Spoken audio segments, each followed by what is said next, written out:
মাদক ব্যবসায়ী কি করতে যে এলাকাতে মসজিদের সেক্রেটারি মাদকের টাকা যারা তারা অনুদান দিতে চেয়েছিল তারা নেয় বলে তাকে মাদক দিয়ে ফেলে এদের মামলা দিয়ে নিরীহ মানুষ এবং চুরি সহ এই ব্যানার নিয়ে তাদের বিরুদ্ধে মুকুলে সাহস করতে পারে না।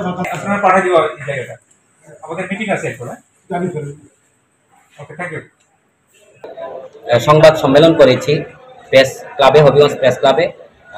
কাজল মিয়ার স্ত্রী সংবাদ সম্মেলন করে এবং 14 দিনের বাচ্চা কুলে নিয়ে সংবাদ সম্মেলন করে এর সুষ্ঠু তদন্তের মাধ্যমে কাজলকে নির্দোষ প্রমাণ করার জন্য সাংবাদিক বরাবর এবং সারা প্রশাসন বরাবর আবেদন জানিয়েছি।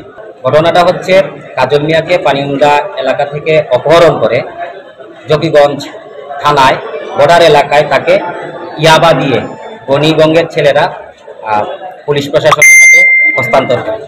ইয়াবা দিয়ে তাদের কাছ থেকে ইয়াবা গণির কাজল মিয়ার পকেটে দিয়ে তাকে নাটক সাজিয়ে আপনার জকিগঞ্জ থানায় হস্তান্তর করে।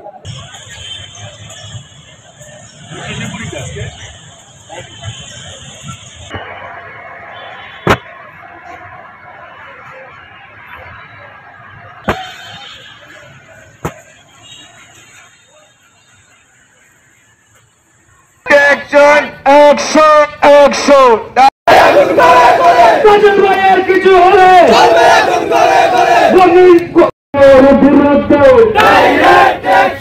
মাদকের বিরুদ্ধে সাধারণ সম্পাদক হওয়ার কারণে চাঁদা নারীদের সৃষ্টি থেকে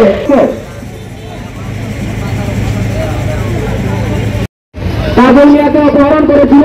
তারপরে নবীগঞ্জ থানার ওসি সহ থানা থেকে বের করে দিয়েছিল। আমরা সাথে সাথে সেই ওসি মুক্তি চাই, মুক্তি মুক্তি মুক্তি চাই। কাজল ভাইয়ের কিছু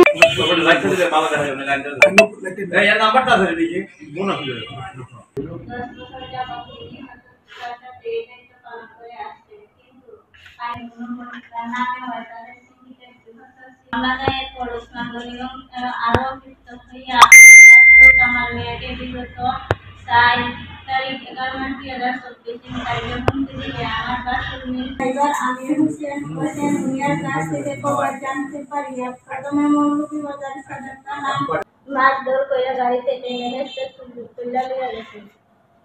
মিয়ার 24 ঘন্টা নিখোঁজ আছে। রাখার পর আমি যেন আমরা অনেক খোঁজাখুঁজি করছি থানা জেলা সবকিছু। তার নাম হইল আমির হোসেন। আপনি চিন্তা যা ছিল সে নমিয়া সম্পর্কে বাঁচি দিল তার সম্পর্কে শনিবাজার থেকে আইতে তার জোর করে 2টা লইয়া গেছে। উসমান গনির ছেলে মিজানুর রহমান